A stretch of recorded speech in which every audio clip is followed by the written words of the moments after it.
You're tuned in to Just One Hot Mom with host Nanika Ansari. Get ready. She's about to bring you that fire, that flavor, that heat, all that passion, and more from around the world and in your neighborhood. Stay tuned. Hey, Hot Peeps, it's your girl Nanika Ansari here of Just One Hot Mom. And as always, it's a beautiful day in the neighborhood filled with beautiful people. I hope you guys, if you are in Cleveland, are enjoying this amazing day of 50-degree weather. It's been gorgeous outside. But in common Cleveland fashion, it may snow tomorrow. So exactly. Wear your coats, wear your hats, wear your boots, wear your gloves, because it's probably going to go down.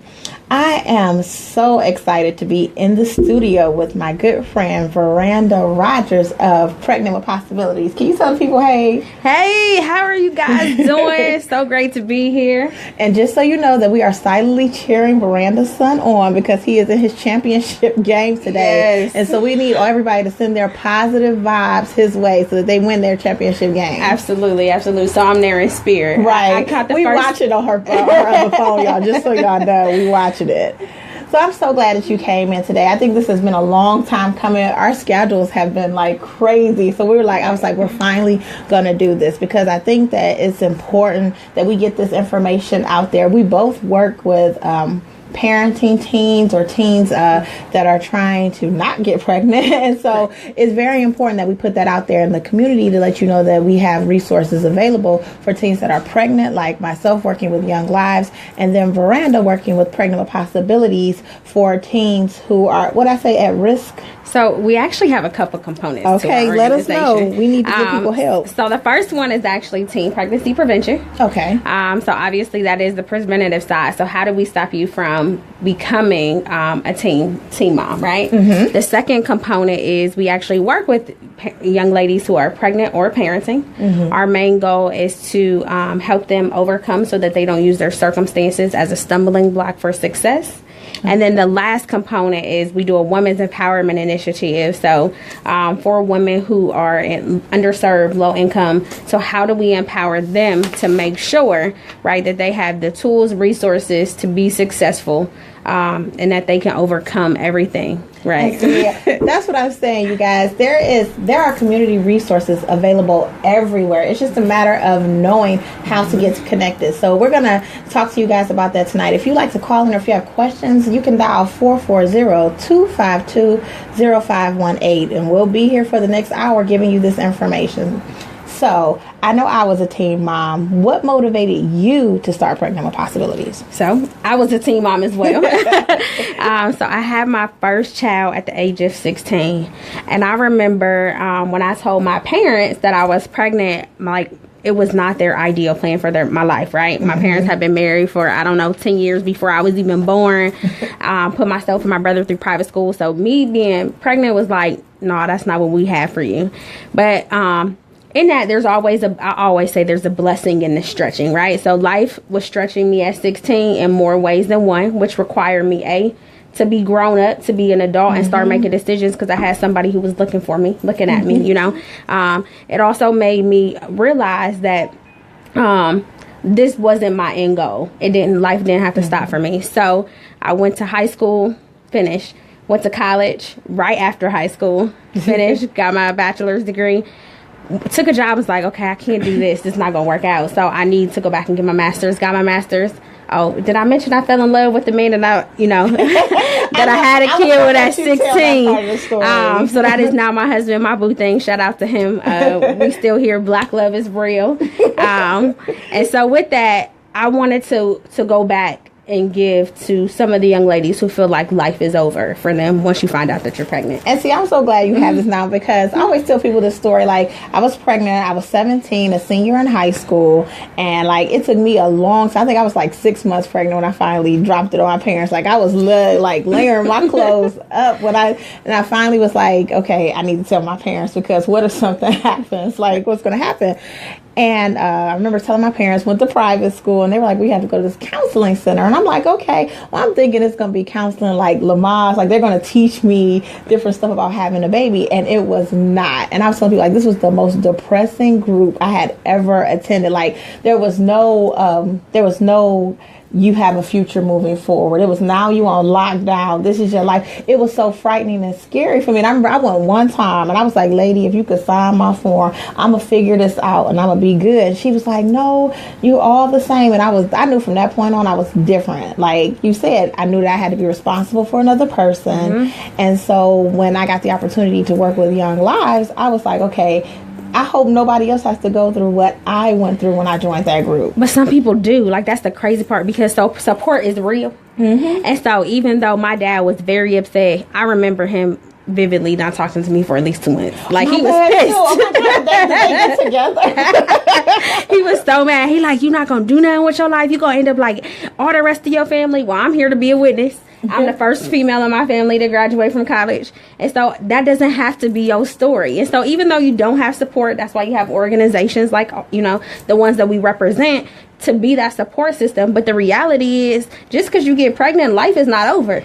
No, because it's some people that get pregnant later on in life that don't, you know what I'm saying? They still don't know. They still need the help and support and the tools that we offer. So it's not over as a team. But I think people just see that and you automatically get labeled. Like I tell people, like, you get that scarlet letter on your chest and it's so hard to shake because people will always say that that's your hindrance, like why you can't do something. And it could be a million other things you have going on. Like you could need tutoring. You could need, you know what I'm saying? You could need something else, and it won't be the fact that you have a baby that's stopping you, but people will use that. And so agencies like Veranda's help you get out there and know that you can be pregnant with the possibility of doing something else. So I tell everybody, our tagline is birth possibilities. Why? And so it doesn't matter if you're physically pregnant, right? You can actually be pregnant with a book, right? You could be pregnant with a degree. You could be pregnant with your own business. So I ask, just like we give birth to our babies in labor and delivery, why can't you give birth to your hopes, your dreams, and your aspirations? Girl, she about to take y'all to church. Hey, somebody told me I should have been a preacher.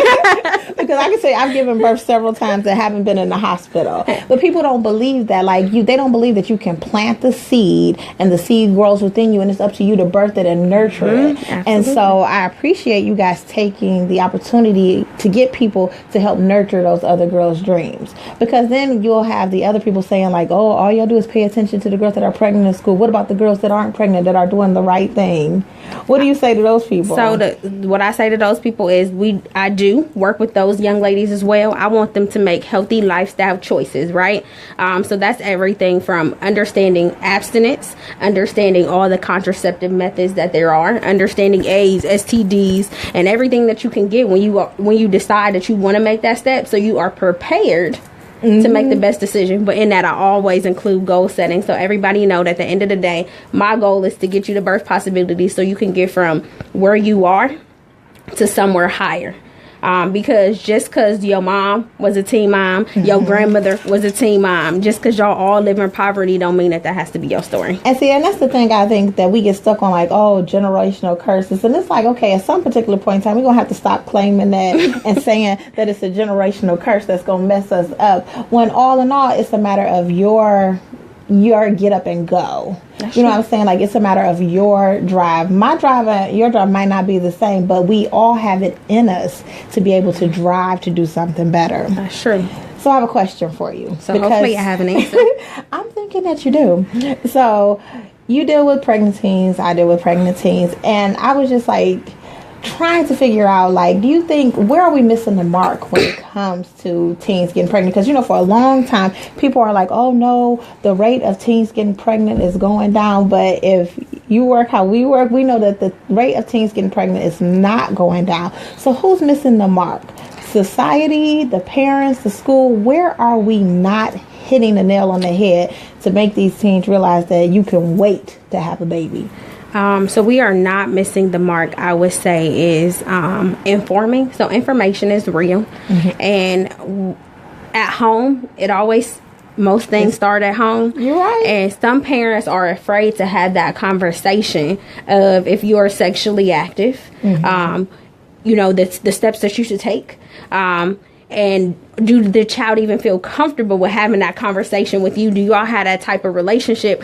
Or if you can at least have a conversation with your child, like, hey, if there's somebody you do feel comfortable with, or would you be willing to tell them? And see, and that's the thing, I think we as parents, like, we always think that it has to weigh on us, but the whole purpose of creating a village and having a family around your child is so that some of these things you won't be able to do. Your child won't be cool with you saying, I know my son, for me, is like, I don't want to talk to you. Please don't ask me these questions. But I know I've coached somebody else to be like, well, this is what I want to know. This is what I want to know from him. And I want you to tell him these things so that there's an open line of communication so that child can communicate with us. Right. And so I think that even as parents or, as administrators, as teachers, we have to have, that line of communication with people.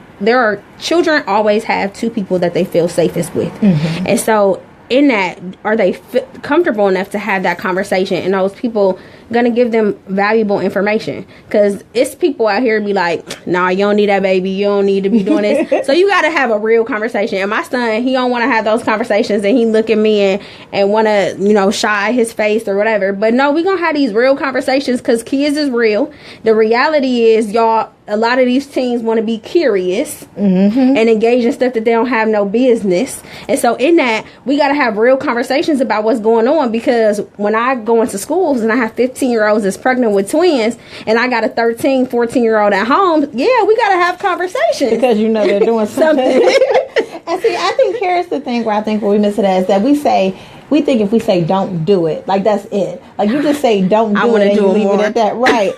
And when we was growing up, like, you tell me don't do something, I'm even like that as an adult. Like, don't tell me I can't do something. Because I'm going to show you that I can. And so I think, like, that's where we as parents are missing the mark. But I also remember, like, I don't remember a big push for sex education in school right now. So there still isn't. So that's why I still got a job, y'all.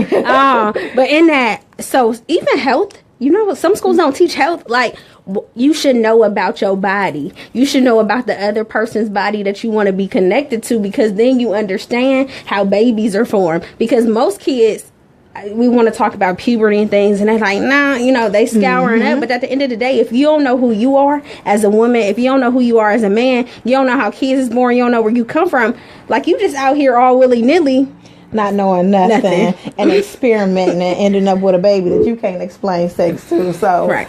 I think that's important, that we have people like us going into the school saying, hey, this is your body, talking about hygiene, talking about pregnancy, STDs. Hygiene is real. In case y'all don't know, there will be a Tipsy Tuesday coming out about talking to your kids about hygiene, because I don't know if you was at your basketball game and the smell is real. Girl, even now sometimes I'm like, put all your stuff in the trunk. But I just think it's important that it starts with education. And each one of us as parents, we're an educator as well. We might not see ourselves that way, but it's really, learning starts at home. Yeah, but so the generation that we in, right? And so I know you say don't talk about generational curses and all of that. But go ahead. But when babies have babies, right? Right. Once the adult or the parent feels like the child is old enough, like, okay, cool, I didn't raise you, now I could do my thing. And so then, you bring these babies and the parents still trying to kick it, and they kicking it together, and you got all of this. I'm just like, so you and your mom at the club together, and y'all both using the same babysitter. That's too much. That's exactly. Too much. And so, but to say that, not to be funny, but it's the truth. It is the truth. So, at the educational level, right? Even the foundations, and what most people don't know is that there is a 30,000 word gap, right? From children who live in middle-aged communities versus children who live in poverty. Because they're not even reading. You're not having conversations. The conversation that you and I have, I can have the same conversation with my 4-year-old, and he could probably tell me stuff that I'm like, where'd you hear that from? Like, how you know that? They pick up stuff fast. Right. And so in that, most people don't realize is they're little sponges. So the environments that they're put into sometimes shape how they are and what they do because of what they've seen or what they've been exposed to. And see, that's what I'm saying. It all starts at home. It starts with you. Even if you're a teen mom, that education starts with you. You got to start them off now, letting them know. Right. And having those, even if your parent didn't do it with you, because that's how we break generational curses. I ask my teens all the time, would you want your child to be the person who you are today? That's the real question. So I walk in and y'all failing. If your child was in here failing and getting the same D's, F's that you getting, would that be acceptable if it was your child? And what would you do and how would you handle it? So I told my child I would be like, I don't even do C. So, and here's why, right? I was a teen mom. I went to high school, I went to college, and I had a kid already. When I found out I was pregnant, I made the honor roll the entire time during my pregnancy because I knew that somebody else was going to depend on me. I knew that at that point, my life was not my own, and I had to be an example for somebody who was coming behind me. So if I could work a full-time job, I can go to college full-time and take care of you, and your only job is to go to school, you can say... Then don't be average. No, average is not acceptable. And I tell him, you a student athlete, which means students come, the academics comes first. Everything else is secondary to me. The only job you have is to school. And that's the thing. That's what we need to offer our kids now and realize like they are pulled in so many different directions now with so many different things because people are depending on children that we don't allow them to be kids and just to focus on being a student first and all these other things later on in life. So we talked about home. We talked about the school. My thing now is society. No. Society. Right now, I feel like I know I have to take a minute with this one. Because there are a few things going on in society. If you live in Cleveland, or I want to say the East urban Cleveland area, let's say it, urban communities, there are signs up now. Have you seen those signs? For preterm? Yes. Yes. Have you seen those signs? In case you got some. So I sit on the NAACP. Shout out to Wynn and the NAACP because this was our last meeting discussion topic. If you haven't seen those signs, basically the signs are saying like, hey, abortion is hope. Okay, it's hope. It's a future. It's education. And I want to know, when did we say that was okay? Like, you feel like you're okay to put these signs up, and they're everywhere. Every corner you turn up in that community. I don't think I went 5 blocks without seeing another sign that said abortion is great. You know what I'm saying? Like, why does society think that that's a message that's okay to give to our youth? Well, if you look at the climate in which we're in, right? So as you know, I do sexual health reproduction, train sexual health educator. Funding has been cut. So now we don't have the funding to teach that because we want to talk and preach abstinence. But the reality is these kids ain't being abstinent, right? They Half not. of them don't know what abstinence is. Okay, right. Some people don't even know what abstinence is. So now you have children who are pregnant, right? And so I think that preterm has used this as a way to increase not only visibility, but it's a revenue stream. And so when you have children having babies, they want to use it as a way out. But that's not the reality, because then you have people such as mental health counselors that's going to be dealing with these people, because what you don't realize is when you have an abortion or you eliminate or destroy something preterm and don't bring it to term, now you got whole other underlining issues that you haven't even addressed or dealt with that you don't even know that you got. So you walking around stressed out, pissed off at somebody else about some stuff that you ain't even have a clue about what you was terminating in the first place. So you didn't terminate it. Maybe the next LeBron James. And see, and that's the thing, though. We have these things up in our community, and nobody's explaining to these young people what these signs mean, what they actually mean in your community. And it's like we are destroying the next generation of people that are supposed to come. Let's face it. Sometimes you are supposed to give birth to that person. You are supposed to give birth to that person because you don't know what's going to happen next. But then I see this sign up in my community telling me that it's okay, that I'm going to be happier if I elect to have an abortion. I mean, when I read the sign, I was like, is this really, is it really real? At first I was thinking like, okay, they got to be joking. But you putting a commercial out here for an agency that advocates for abortion. So and they have so many. Do you know they have so many other services? They even do like literacy. So there's so many things that they offer, right? That they can publicize, that they could put out in the streets. But yet and still, do you know they're not in, suburbs? They're only in inner city. So why is this the focus for inner cities? Why do you think so? I think I know my own reason, but I want to get your opinion on it. So I think this the focus because they want to shed light that, yeah, you are having a baby, but here's a way out for you. I think that it's also the climate in which we live in,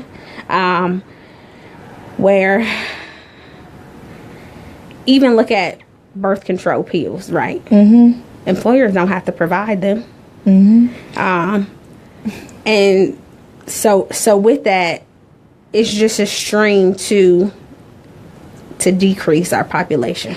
And that's what I wanted to hit the nail on the head. I think this is a way to like kind of like, because they're like, okay, Sue, I ain't gonna call her Susie too. I gotta think of another name. Keisha out here got all these kids. We want to cut Keisha down from having all these kids. Instead of offering Keisha the education to say, hey, Keisha, this is what you could do to not have so many kids, or this is how you can better take care of your kids, or these are the other services. Why would that be the one service you would pick to showcase in these neighborhoods when you have education? Like, they also offer a lot of other services. If you go to their website, you will see that. But this is the one thing that they're showcasing in all these neighborhoods. And I think it's just very sad that this is what you choose to show people instead of choosing to educate them. So that's why I'm here, because how do we decrease recidivism? Because what you don't realize is 50% of the young ladies who have a child before the age of 20 will have another child within 24 months of the first one, right? So now I'm highlighting abortion, showing you like, hey, you got an option. So now I can decrease the population, or as they say, subject control, right? So how can we control? But that's not, how do we educate? How do we empower? How do we give them the tools? Because if you have a whole, a people where they can't thrive, CMHA. No, but you're right. So they're not thriving communities, because if you're around like-minded people, you do the same thing that they do. But if I change your environment and put you somewhere else, so hashtag something is coming in regards to all of this that I'm talking about, but I ain't gonna spoil it right now. It's a vision and a dream of mine. From her, y'all. I'm gonna get it from her. But in that, how do you change the environment and the dynamics of somebody's life to show them that this doesn't have to be your story? So it's a mindset shift.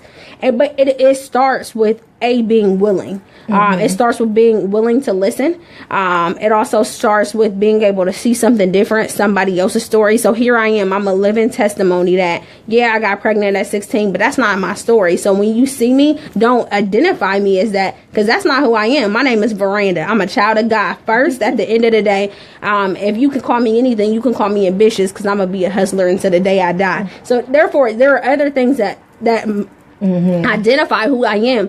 Pregnant at 16, that was me, but that's not my story. And see, that's the thing. We're not showing all of the story. We're just showing one part of the story, and we could eliminate you from having more of those stories if you do this. I just think it's very sad, and I think it's up to us as a community to speak out and say that we don't want this in our community. Right. We don't want this to be the story that's told in our community. That's absolutely true.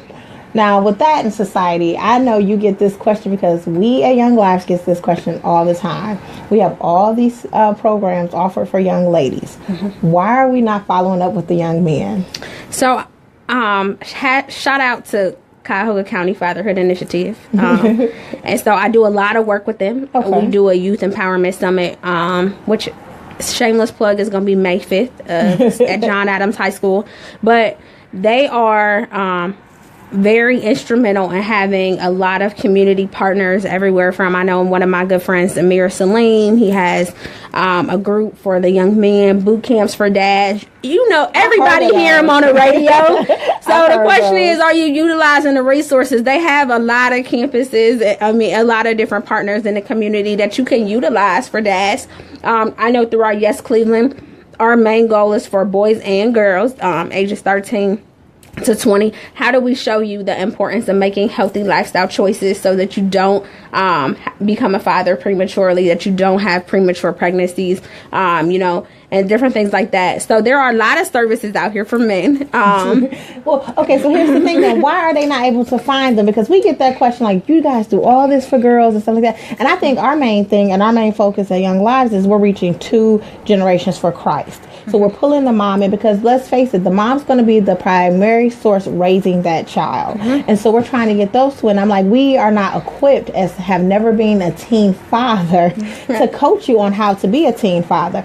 Are there programs like the Fatherhood Initiative where they can find a mentor? Are they mentoring these young men? So don't quote me. In case you know. So don't quote me. But I, if I'm not mistaken, and somebody please call in at the number stated and answer this question. I almost want to send a message like, hey, can you call in and tell me? But I want to say there is a mentorship component to the program.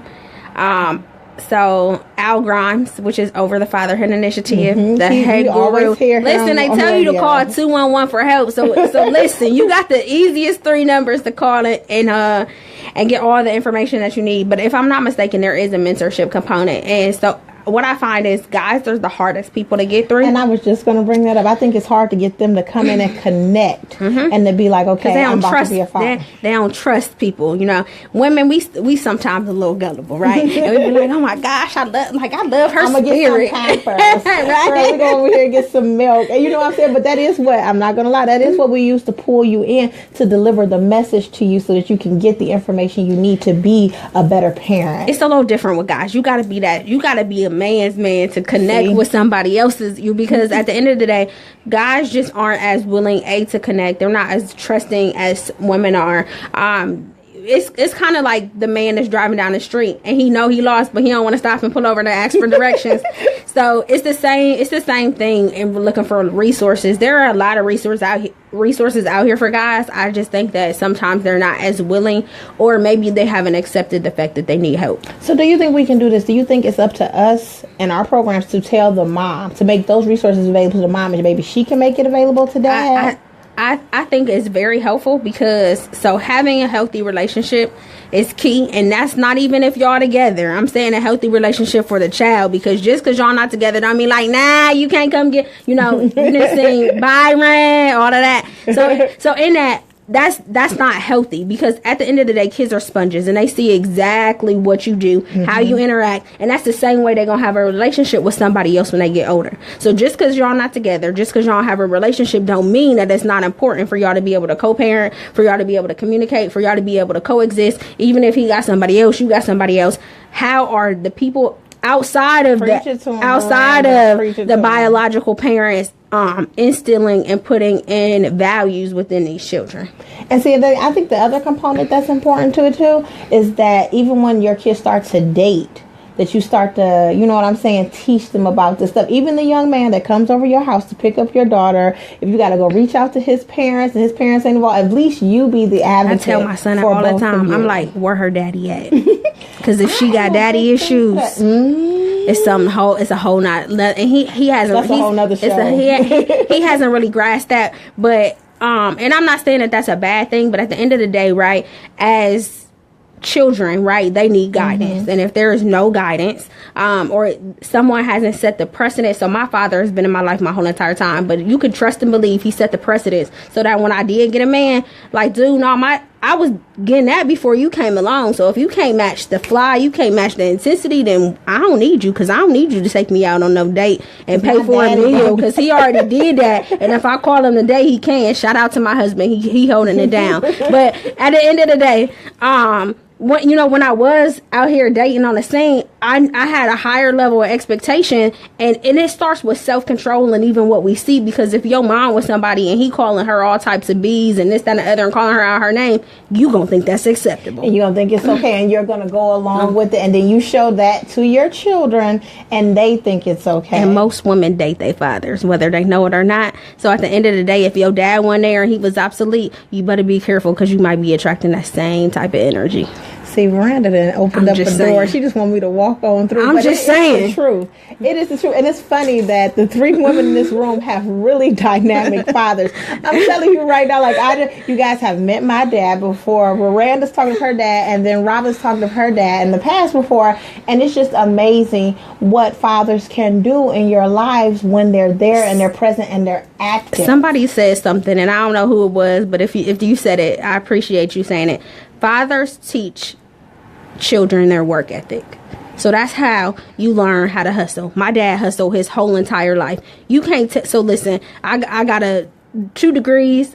I got a couple other businesses and things that I do on the side, because if plan A don't work out, I got a couple other letters in the alphabet to fall back on. So at the end of the day, the people that we see mirror and show us what we're supposed to do, how people are supposed to treat us. So it's important that if he ain't there, because I'm not saying that's everybody's case, that they got somebody in their life showing them something, you need to do some real soul searching, because baby, homo origin issues is real, and just because you ain't addressed them don't mean that they ain't showing up in different ways. Exactly, because they're showing up every which way, and we're seeing them played out in society.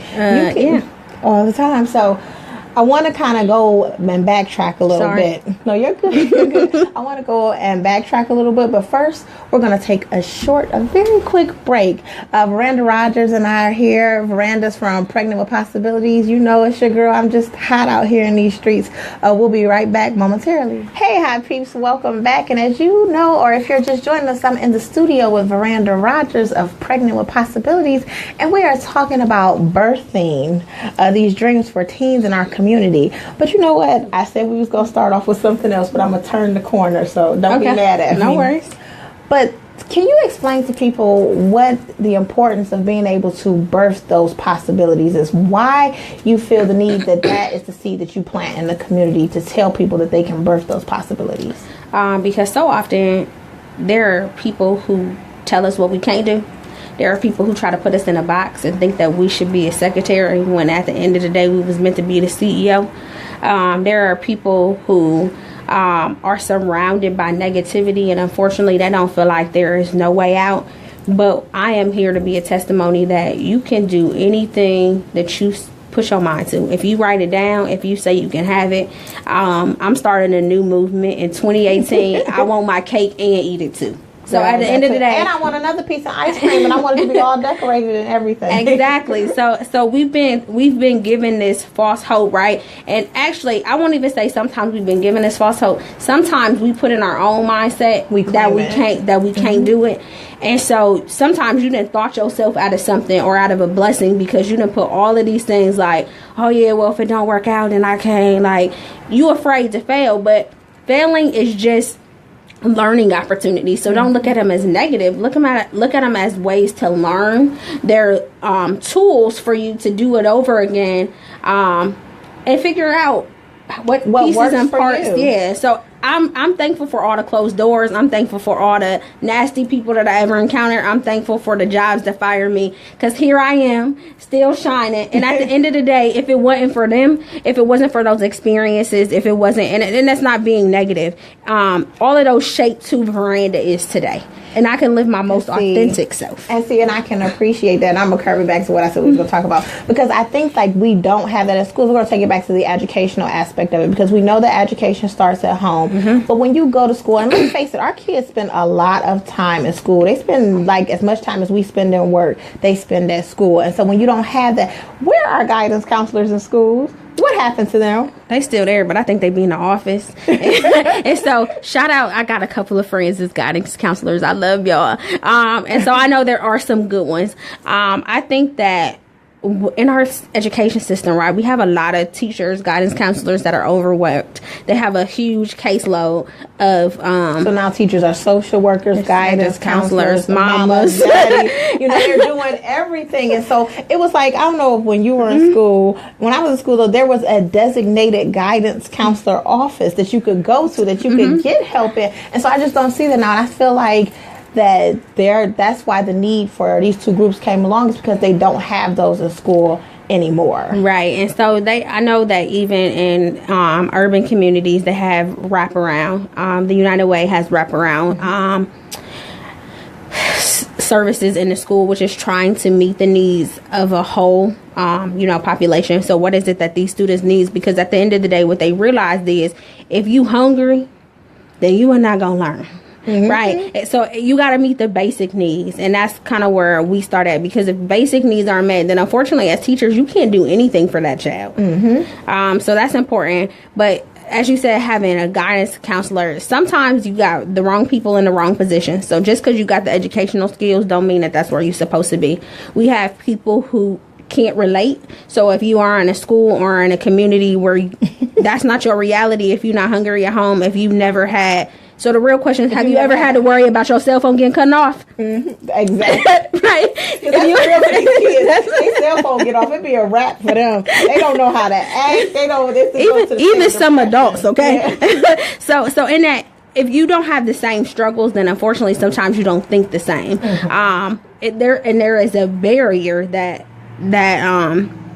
is in the midst. I would also say that parents aren't as involved or engaged, so you can call somebody's mom and they were like, I ain't coming, I ain't got no transportation, I don't care. And you know what, that is so disheartening to me. I went into a school office and they were like, don't even call our mother because she's not going to even come. And to me, that's very disheartening. We as parents have got to get back involved. And if you're the grandparent and you know the parent is lacking, you need to get involved too. Like, these children are somebody future. You know what I'm saying? Like, how can you expect them? Like, I hear people judge kids all the time. You're judging them all the time, but then you're not taking the initiative to step forward and to show them anything different. If you're not a part of the solution, then you're part of the problem. Give me a high five on that one. And so I just don't understand why we think it's okay. And I'm going to put it out there. I'm going to open the doors. I'm going to walk on through with it. Why we as women tend to be harder on these little girls when there was somebody like my grandmother and my mother spoke life into me. Mm-hmm. Why are you not taking the opportunity to speak life into these little girls? All you want to hear is that they're fast. They think they grown. They think they this. You don't even know what she got going on, where she's had to grow up and be fast. Or what she's been exposed to. And all this other stuff. So why are we not speaking life? What is it? Because we have these two groups where I know we speaking life, we pushing forward, but let's face it, we a small collection. I think even in the city of Cleveland, let's just bring it to Cleveland. I can't even talk about the world. But we all in competition. Like, why we got to be in competition with it's enough money out here. We can all eat at the table, I promise. Mm-hmm. And so in that, right, we so trying to impress the next person. Or we so in cahoots, like, oh, you want my man, so I got to make sure I got to do, like, for what, though?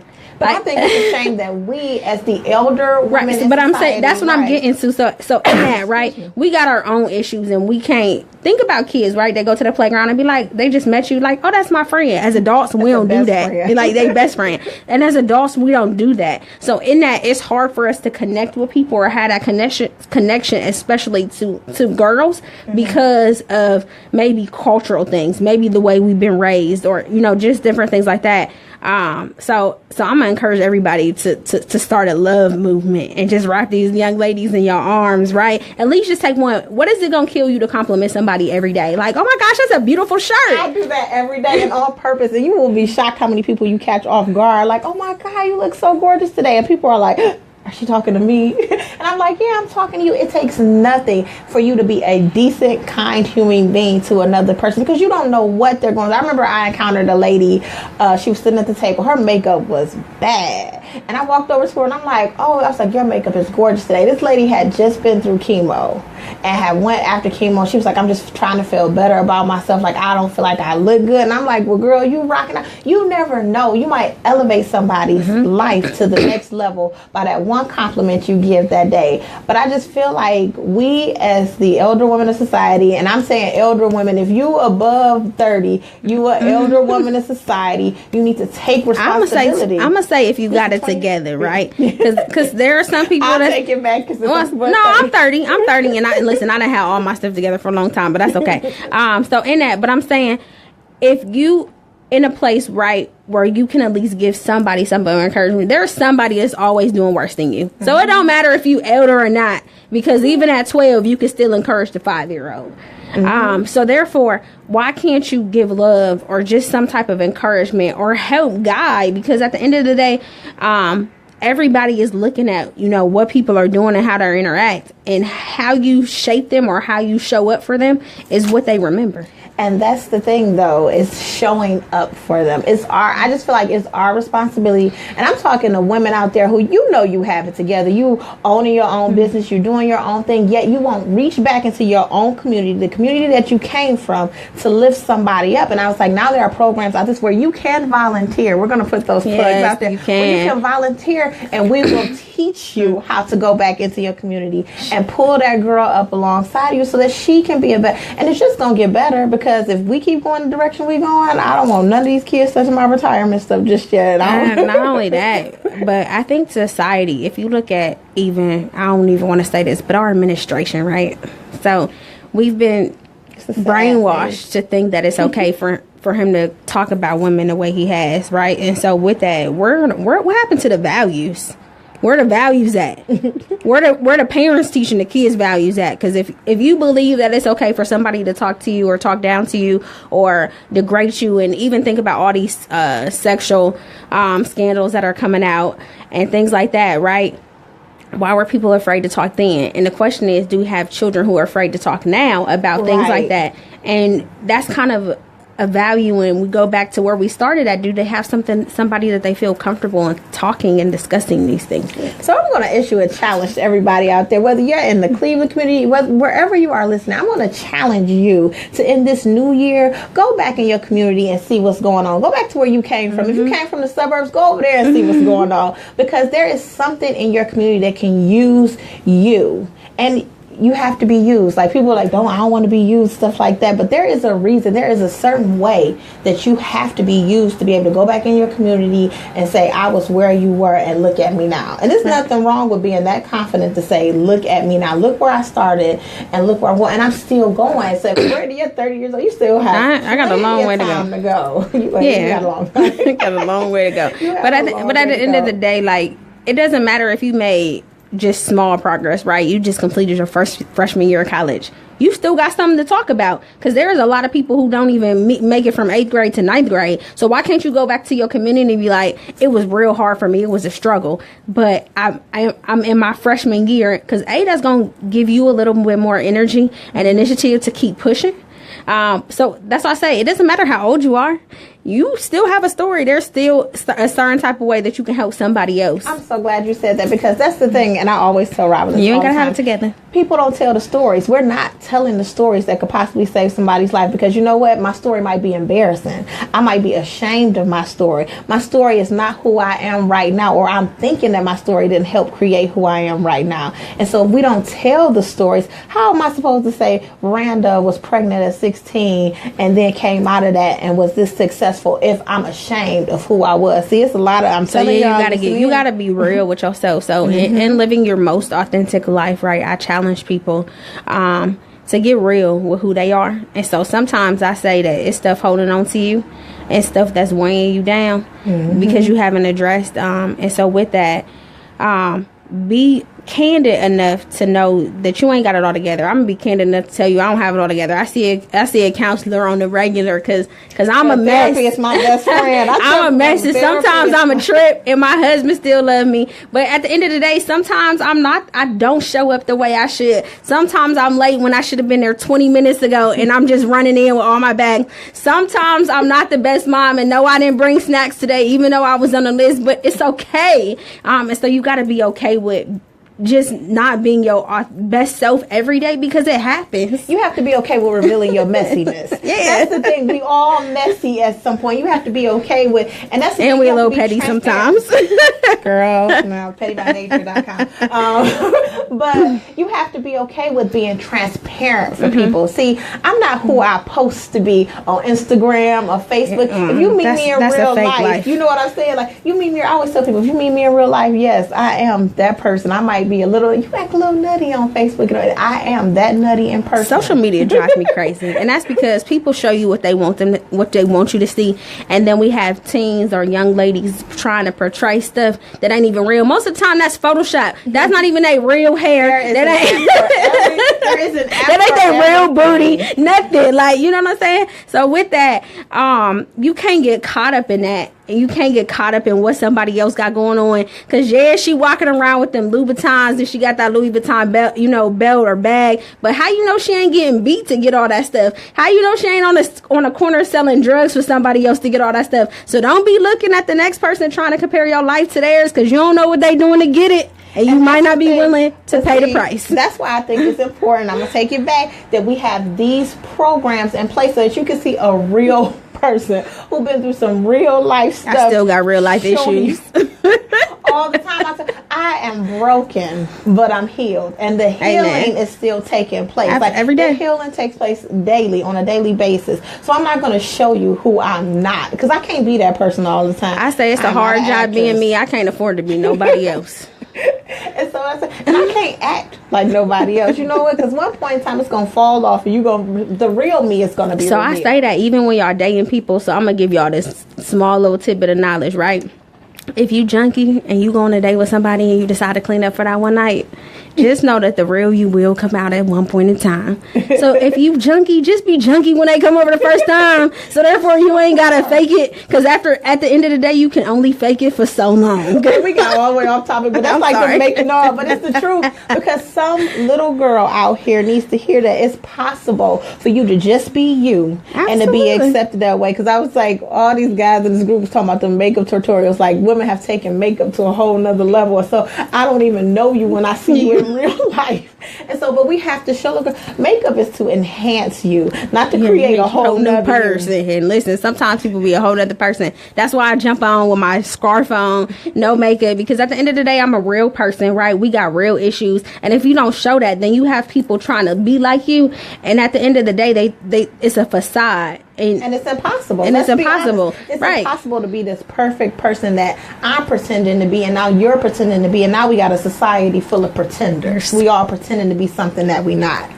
So, okay, we're going to bring you back. We just needed y'all to get that message real quick. Like, be you. Hashtag it's message. possible just to be you and to birth your hopes, dreams. Whatever it is you can think of, you can make happen. But we'll take it back, because we were talking about pregnancy in the urban community before the break. Right. And I asked Veranda during the break, like, why are we not seeing suburbs come forward and be supportive of the urban communities when we know that pregnancy is happening there too? Right. What's the issue with them? So they're calling y'all out. They hiding it. And so things happen, actually. And so I'm not going to say that, because there is an urban community that does require services, and so I'm not going to say all, but there are some who, kids get pregnant and then they hide it, or, they take them to the abortion clinic where they got the signs at, and then nobody even know that the kid was pregnant. So now it didn't happen, right? Or that, they just sweeping it under the rug, or somebody else stepping in to do the duty of what, parents. And so sometimes life looks a little bit different so that they can cover it up more. Even school administrators cover it up more. And if you think about even like housing, right? It's a lot different when you're in suburbs. Even the waiting list for Summit County look different from Cuyahoga. So you got folks moving from Cuyahoga to Summit County. But in that, so it looks different when you're in urban communities, because you have an influx of people, versus when you're out. Then if it's only this amount versus this whole amount, I can meet these little people's needs, right? And you not know about it as much, because we got a community. We got to handle them. We got a community of people that's kind of overshadowing, versus if it's this large gamut of people, right? And they, there's a lot of different things. There's too many moving pieces and parts that sometimes people get failed by the wayside. So I just wanted you to say that, so that I can say this, that it's important that you guys support organizations like Pregnant with Possibilities, like Young Lives, to say that we are needed and we appreciate you in our communities. Because let me tell you, a lot of these people are working on volunteer basis, going into your schools, coming into your homes, collecting information for you and your families, and they're doing this just because they are giving back to the community. But we need your support. I know you can use the support. I need all the support. So I'm going to do a shameless plug this Thursday. No, I want you to give out your information. And this Thursday at a Warrensville Library at 7:00 p.m. we are hosting an informational. If anyone is interested in volunteering with our organization, by all means, you can shoot us an email, follow us. Our website is www.pregnantwithpossibilities.com. We are on Instagram and Facebook. You can look us up. Our information is on there. Phone calls. Our phone number is 216-681-9052. She got it. That is it. I called it earlier. But the thing, and really, I wanted to have you on the show because we do the same thing. Right. And people need to know, like, it's not a competition to do the same thing. We need both forces, apparently, in the community to be able to say, like, hey, Veranda, we still missing a whole lot of people. I got a girl that you might be able to help that I can't help. Or you got a girl that I can help that you can't help. It's important that we stop seeing this as a competition and we see it as we're saving our community. Because, let's face it, these kids are going to be in charge someday. And to say that, one agency is this and another agency is that, is crap. We just need to really figure out how, and if there's another agency out there, come on board so we can figure out how we all can work together collectively to save these lives. If I'm stingy and I'm only saving lives and I'm not doing it to my full capacity and I'm not bringing other people like you on board to help me, then I am damaging my community. I'm not saving anything but trying to save my face. That's it. So, Veranda, to wrap this up for us, ma'am, because you know we're going to be heading out in a minute, I wanted to know, can you give at least 3 tips to parents? Because we talked about them having open communication with their kids. What are 3 tips that you can give them to start the conversation about speaking about sex to their kids, pregnancies, STDs? How would you recommend a parent start that conversation? So I would probably say parent engagement and involvement is key. Know your kids' friends, right? Know what they're doing, who they're talking to. So and we live in a digital age, right? And so kids have devices. Do you check their social media? Do you look at their Facebook pages if they have these social media? Do you look at their text messages? Do you know who they talking to? So in that, being able to be in their world, I would also say number 2 is have an open mind. And at the end of the day, realize that you was a kid. So yeah, I was that parent. I was that person who used to sneak my boyfriend in. Ooh. Hopefully my parents ain't listening. But in so in that, so in that, you got to be real about the things that you did, because you was a kid once, and so these kids are curious. They want to do stuff, and so with that, you got to be very candid and open that they kids, they going to be curious. Yeah, they going to want to sneak out. They going to want to go to parties. You can't shelter them. You have to expose them to some level of the world, because the reality is they're going to get exposed to it, whether you decide to let them be exposed to it or they sneak and get exposed to it. Mm-hmm. And we know we did this. I know my Shut your mouth. I can tell it now. I got my own house. I can go home. I can go home too. But still, so I would probably say that's the second tool. And then the third tool, in starting a conversation, there are a lot of tools and resources. So I would say 2116s, which is a website which I am a part of, is a good resource. So there are a lot of slang terms there are in regards to sex and terminology sometimes that we've never heard of. But this is a website that's built for teens by teens. So in that, it has actual language and pieces for parents and for the youth, as conversation starters. So what you should do and how you can have those conversations.